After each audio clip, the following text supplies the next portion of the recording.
around. How's your athlete's foot? Not too bad. They're not doing this. Let me see. Okay. No problem. We're here right by IHS. There's obviously quite a few people who are homeless who seem to have set up camp basically here. What is the homeless community like around here? People seem to get along pretty well, and the police allow people to live along these lines. Nobody's breaking the law. It's not a problem. So are you on any medication? Have you got any mental illness or substance abuse that you have been dealing with? March 30th, 2003, I gave up the drugs and the alcohol, and that's a big time thing.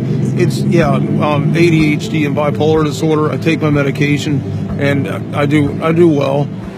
Cobra used to have a lot of foot problems. That's how we first started dealing with him. You call people guests, not patients. Why is that? Well, they are guests. And like I said, this isn't a medical facility. This is sort of a housing facility. But because so many people have medical problems, there's sort of patients here. But again, we provide health services. Our psychiatrists are contracted to provide psychiatry.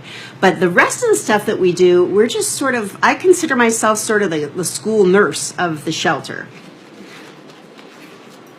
They still itchy? They're not too bad. That feels pretty good in all actuality. There are some that really want housing, and there are some that don't. And usually that's an addiction problem. Or they're so delusional.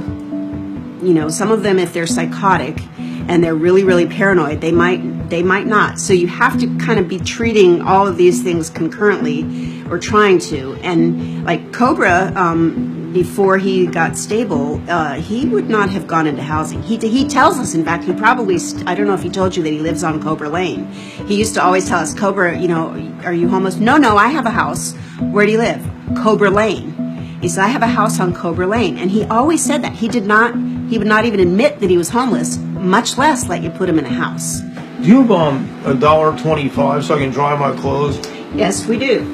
Thank you. You got to wash them first, though. You want to get a washer and dryer? Yeah, if I had enough money, I could. Yeah, okay. Let me get you some. We got some laundry money.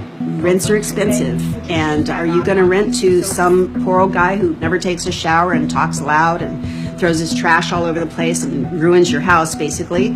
Or are you going to rent to some upwardly mobile young IT professional, you know, who can pay the rent?